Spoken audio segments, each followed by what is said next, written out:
Welcome to another episode of Touching Lives with Dr. James Merritt. I'm your host, Alex Sasser, and Dr. Merritt is just about ready to begin today's message. We are in a great series on the life of David, and to help you follow along with every message, we have a free downloadable booklet for you. Go to touchinglives.org to download your copy right now. Also, we have a special gift available for those willing to support this ministry with an electronic recurring gift of $50 or more. To learn more, go to touchinglives.org and look for the information about the Touching Lives Partner Coin by looking for the icon that shows the coin. Also, you can always call our help center at 800-413-1131 with any questions with prayer needs or to order any materials such as books by Dr. James Merritt or CDs and DVDs of his messages. Thank you for joining us today, and now here is today's sermon from Dr. James Merritt. Well, I want to say good morning to all of those who are here at our Sugarloaf campus, to those who are at our Mill Creek campus, those who are watching online, and there are many of you and growing, and those who are watching by television. Thanks for being a part of what we're talking about today. It was one of the great honors of my life. I didn't expect it, and it left me with a picture that, as they say, is worth 1,000 words. This is a photograph of me standing next to my two oldest sons, James and Jonathan. We're standing next to the 41st President of the United States, George H.W. Bush. We had been invited to a luncheon downtown in Atlanta. He was campaigning for someone running for governor. And frankly, to this day, I don't know how in the world I got invited not only to the luncheon, but my sons and I actually got to sit at the next little round table right next to President Bush. Because as you can imagine, normally those seats are reserved for donors and people with political influence and connections and people with a lot of money. In other words, not people like me. Now, there was absolutely nothing that I could give to President Bush or anyone else in return for the honor and the privilege of having a seat at that table. I didn't ask for the invitation. I hadn't done anything to earn it. I didn't deserve it. I was there simply because of grace. That's all. And I received something, in other words, from someone that I didn't deserve. Which brings us to perhaps the most beautiful illustration of grace in the Old Testament, and frankly, one of the most beautiful pictures of grace in all of the Bible. And if you want to look on with me today, and you brought a copy of God's Word or whatever it is you might use, we're in a book called 2 Samuel, chapter 9. It's right after 1 Samuel. If you don't know where that is, go to Genesis and turn right, go about 6 or 8 books, and you'll hit 2 Samuel, chapter 9. If you are here for the first time, we are in a series on King David. We're calling it Life Lessons from a King. It's been one of the most fascinating studies I've ever done, one of the most enjoyable studies that I've ever done. And we've been stepping back into a time tunnel of about 3,000 years. And today, as we read the story, keep in mind that David is at the very height of his power. His kingdom was not the biggest in the world, but it was the only one that was absolutely invincible. So here's David. He's still a relatively young man. He's at the very apex and zenith of his life. And through his leadership, Israel has grown to 10 times its original size. They had never known a military defeat. The economy is booming. There is meat on every plate. There's a chariot in every garage. There are grapes on every vine. And the twin rivers of peace and prosperity are flowing right down the countryside. David's approval rating was 100%. Israel is eating out of the palm of his hand. And he could do anything he wanted to do. But today, his mind is not on politics. It's not on the economy. It's not on the budget. It's not on the kingdom. It's not what more buildings can I build or what more lands can I conquer. Today, his mind is fixed on one particular family. So he calls all of his officials and all of his servants together, and he asks this question: is there anyone still left of the house of Saul? Now, before David finished that question, everybody thought they knew where David was going. Because back in the day, whenever a new dynasty came into power, it was just kind of a customary thing that the family of the previous king would either be exiled or more likely be executed. because there was always the threat of revolution against the new king, and so they wanted any threat to the throne to be eliminated. And besides that, everybody knew that, we've learned in this series, Saul and David were not exactly the best of friends. As a matter of fact, Saul had made David public enemy number one. And until the end of his life, Saul had tried to kill David. So David asked a question that most any king would have asked in his position. Hey, by the way, is there anybody left of the family of the guy that I just took over from? Anybody left of his? But they were shocked when he finished the question. Is there anyone still left of the house of Saul to whom I can show kindness for Jonathan's sake? The Hebrew word there for kindness is the Hebrew word chesed. It's one of the most frequently used in all of the Old Testament, and it may be the most beautiful word in the Old Testament. It's often referred to as the primary characteristics of God in the Old Testament, and it's basically the counterpart to the New Testament word grace. So it's kind of an equivalent. Is there anyone that I could show grace to in Saul's family? So here's David once again. We understand why he's a man after God's own heart, because he is reflecting the heart of God. If you could do open heart surgery on God, if that were possible, you would find a heart full of grace. See, this is not your kind of run-of-the-mill human kindness David's talking about. As a matter of fact, he clarifies this in verse 3. He says, is there no one still alive from the house of Saul to whom I can show God's kindness? I don't want to be just kind in a human way. I want to show this family member or members, whoever they might be, I want to show them the kindness of God. In other words, here's what David was really asking. Is there someone in the family of Saul that I can give the same grace to that God has given to me? And notice, he didn't just simply say, like, well, wait a minute now. Let me put it this way. Is there somebody qualified? Is there somebody deserving? Is there somebody that's earned it? Or is there somebody out there of Saul's family that if I do something for them, they can do something for me? He just said, is there anybody? Is there anybody out there that even though they've not earned it, they don't deserve it, I don't have to do it, they can't do anything for me, is there anyone out there that I can show the kindness and the grace of God? And so the story revolves around a man with one of the weirdest names you will ever hear. You've probably never heard it before. His name was Mephibosheth. And I'm not making that up. That was the kid's name, Mephibosheth. Now, let's be honest.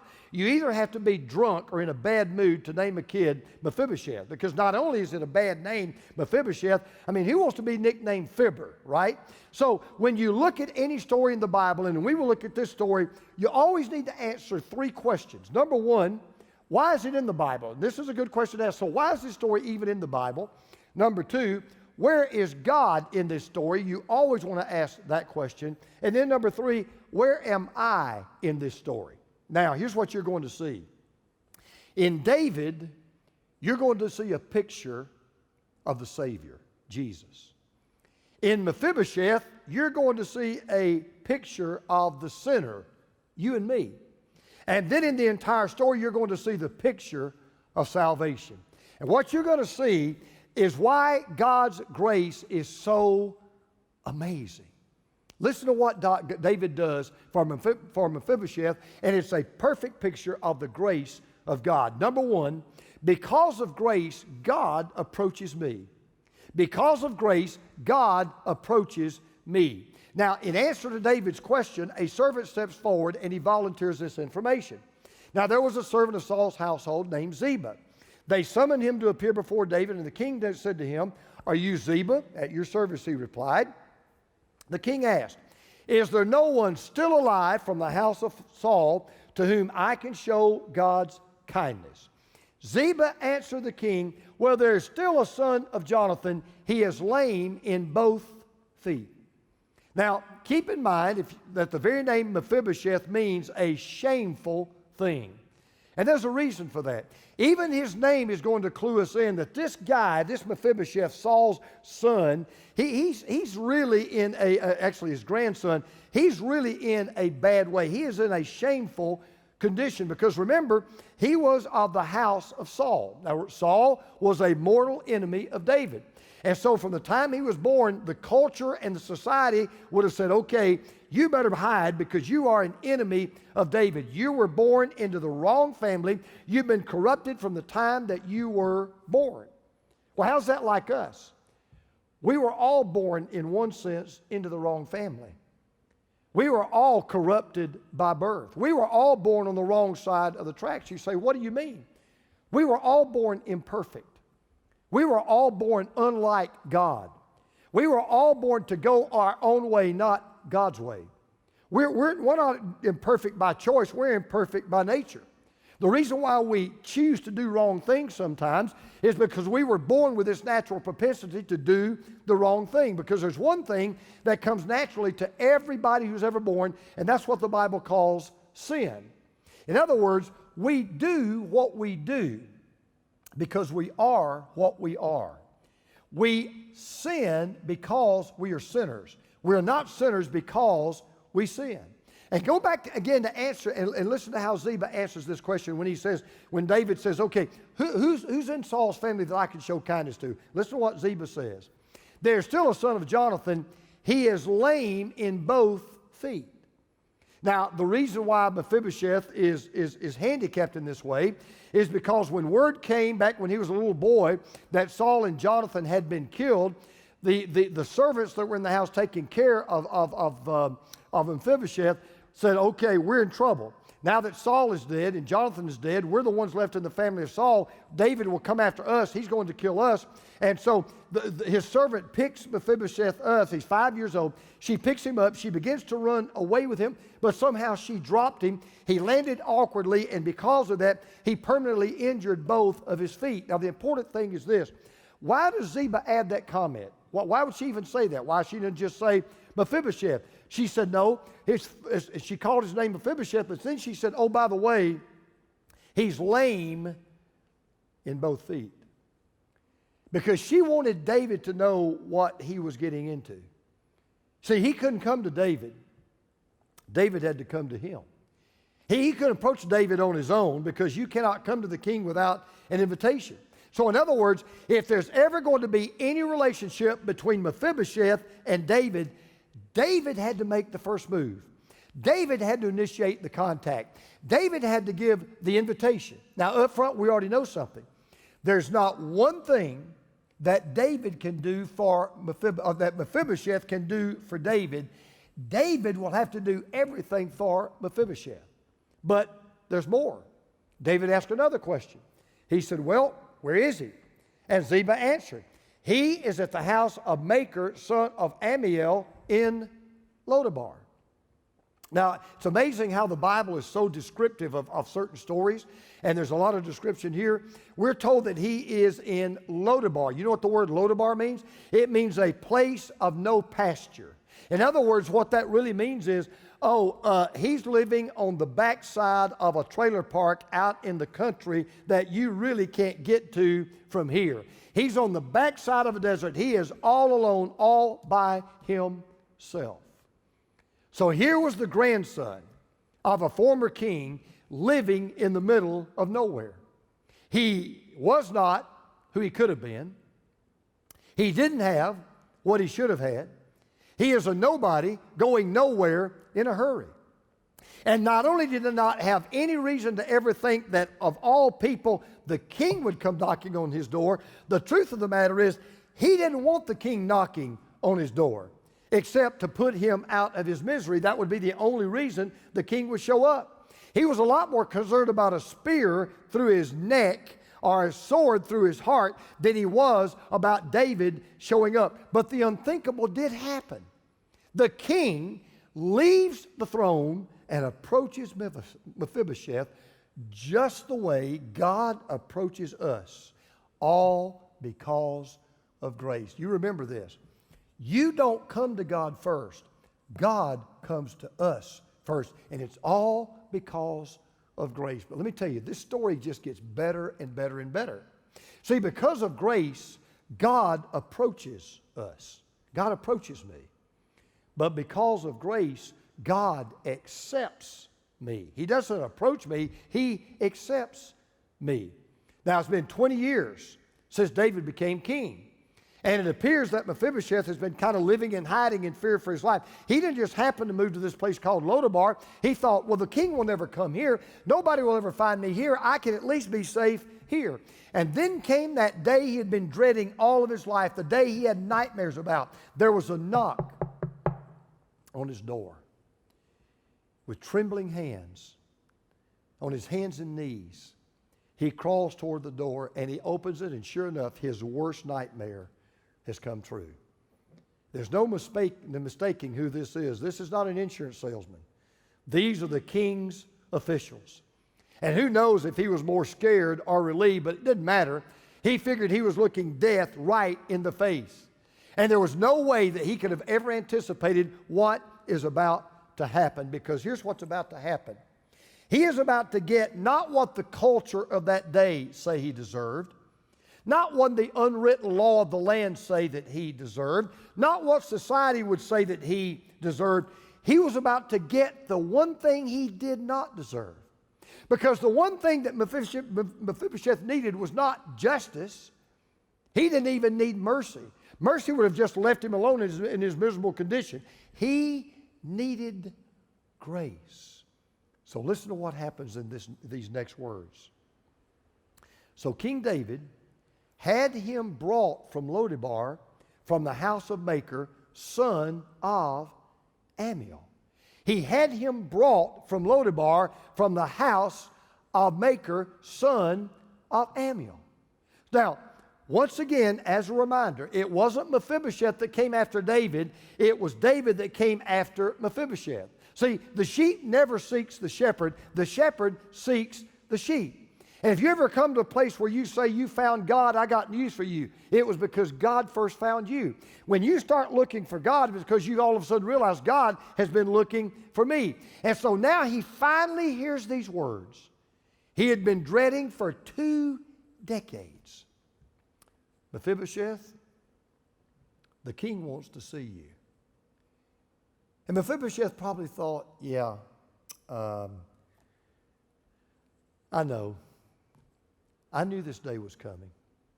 But notice again, he had him brought from Lodabar, from the house of Machir, son of Ammiel. I'm sure he thought that they would make him crawl every single step of the way to the palace.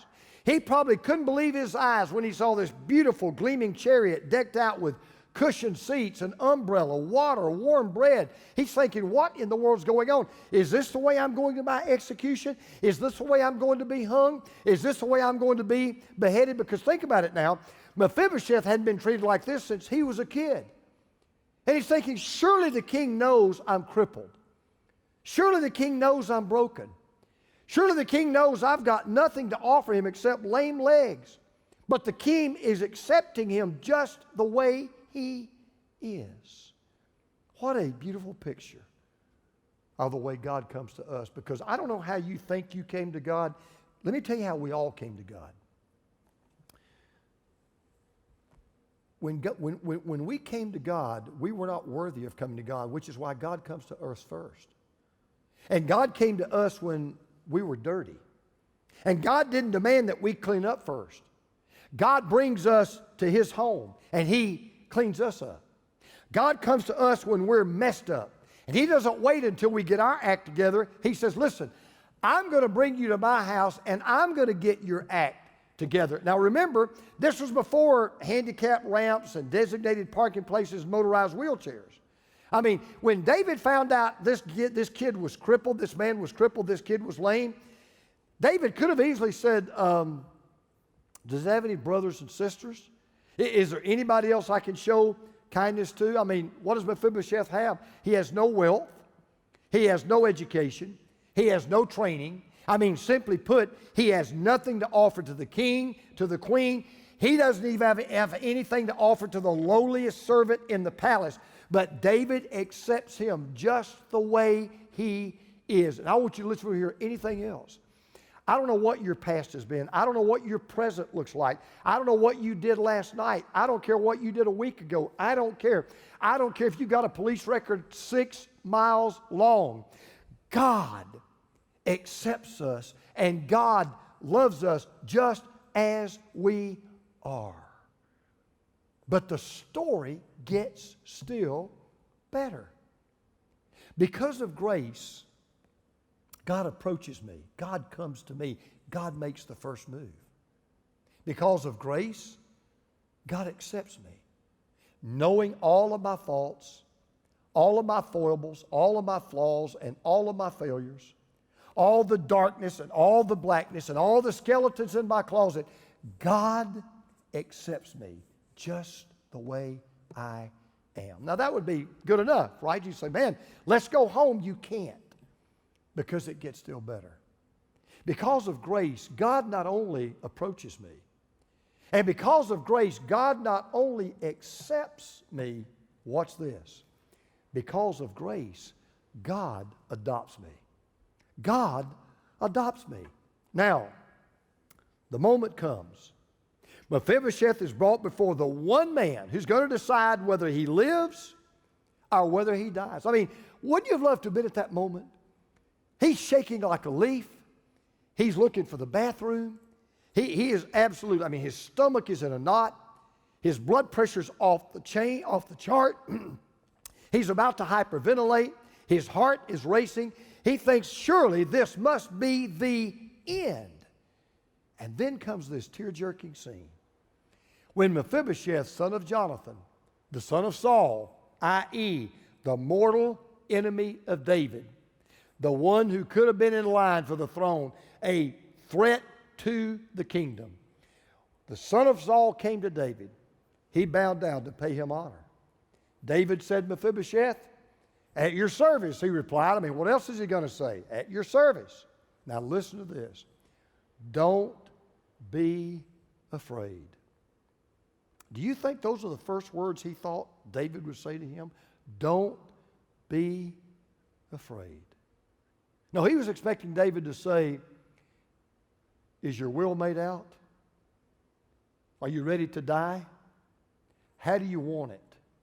He says, don't be afraid, David said to him, for I will surely show you kindness for the sake of your father, Jonathan. I imagine that Mephibosheth had already kind of gotten on his knees, kind of bowed his head. He's kind of waiting for the executioner's sword to fall. He's just known that he's knowing that he's just about to breathe his last.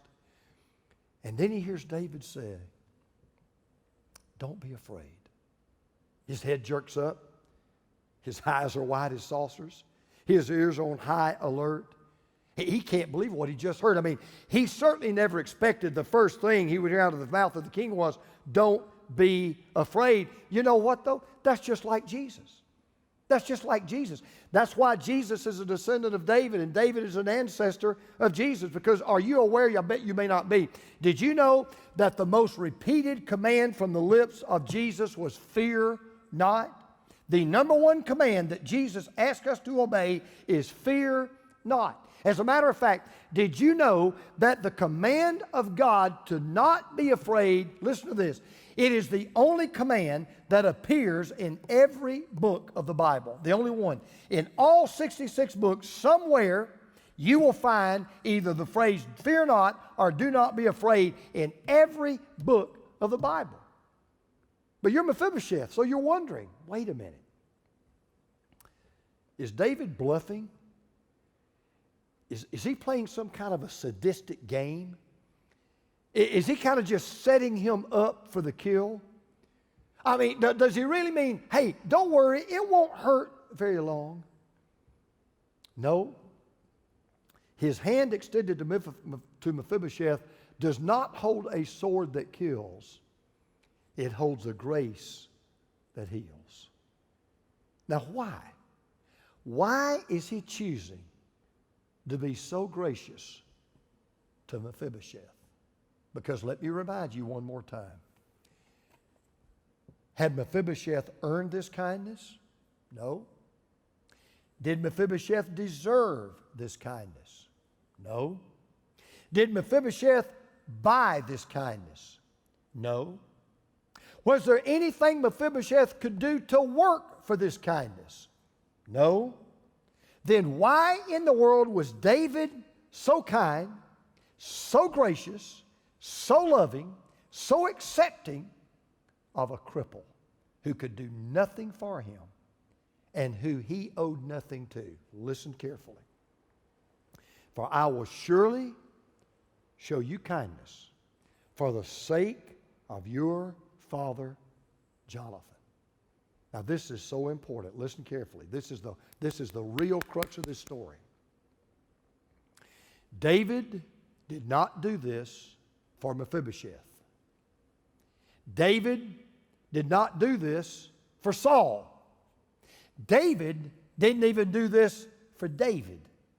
He did it for Jonathan. I am showing you kindness for the sake of your father, Jonathan. Now I want to ask you a question. Pop quiz. Ready? Why does God show us grace? Why does God forgive us of our sins? Why does God give us mercy instead of judgment? It's not. It is not because of what we do for Him. It's because of what Jesus, His Son, has done for us.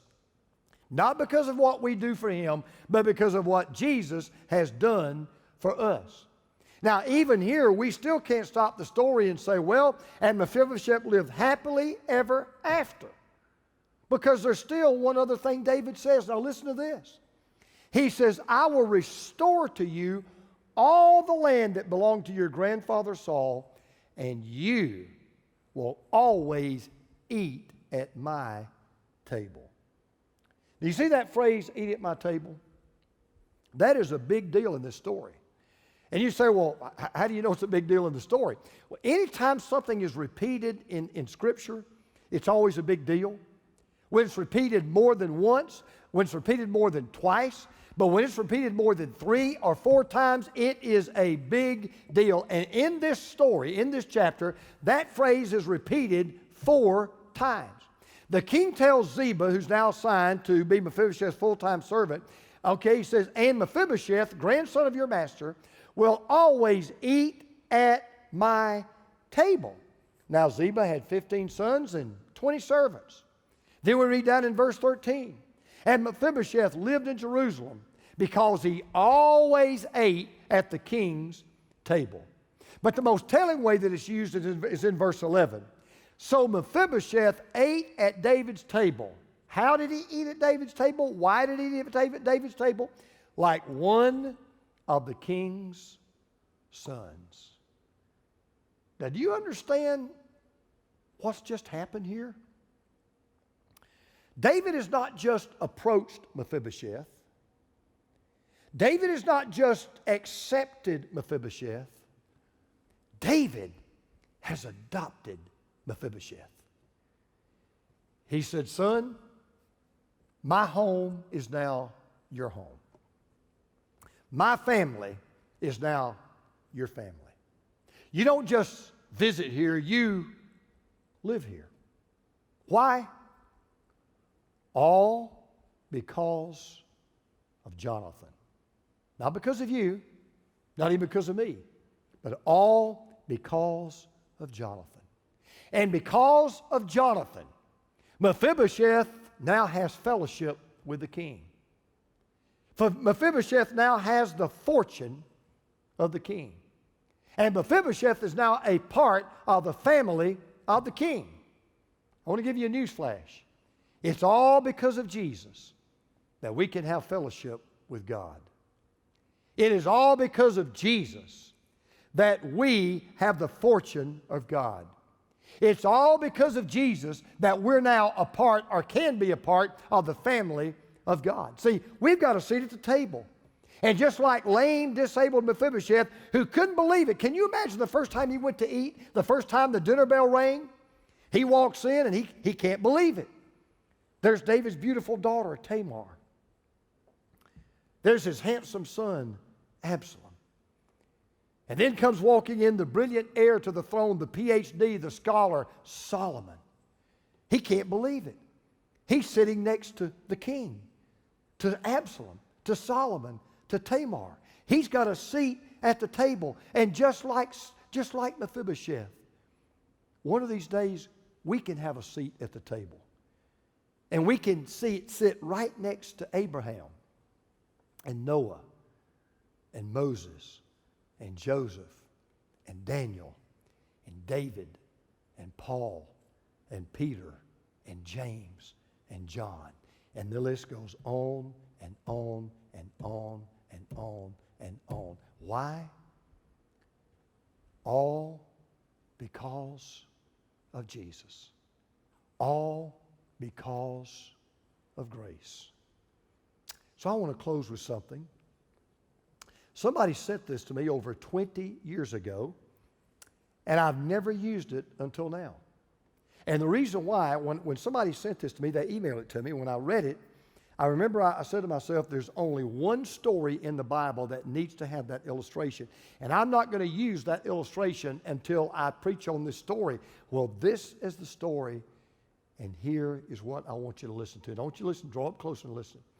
The story is called Come to the Table. And it goes like this. And as I begin to read it to you, imagine in your mind right now, you're walking into a restaurant. That's all I want you to do. You are walking into a restaurant, all right? Listen to these words. I shook my head in disbelief. This couldn't be the right place. After all, I couldn't possibly be welcomed here. I glanced down at the invitation, and there it was. It said, come as you are, no jacket required. I went to the address, and there was this beautiful, beautiful restaurant. And I looked through the window, and I saw a room of people whose faces were alight with joy. They were neatly dressed. They were adorned in the finest clothes. They appeared to be as clean as the driven snow. And I looked down at my own tattered and torn clothing, covered in stains. And I was dirtier than my clothes were. I even smelled bad. I said to myself, I don't belong here. This place is not for me. But the words of the invitation just jumped out at me. Come as you are. So I decided to give it a shot. Mustering up every bit of courage I could, I opened the door to this beautiful restaurant.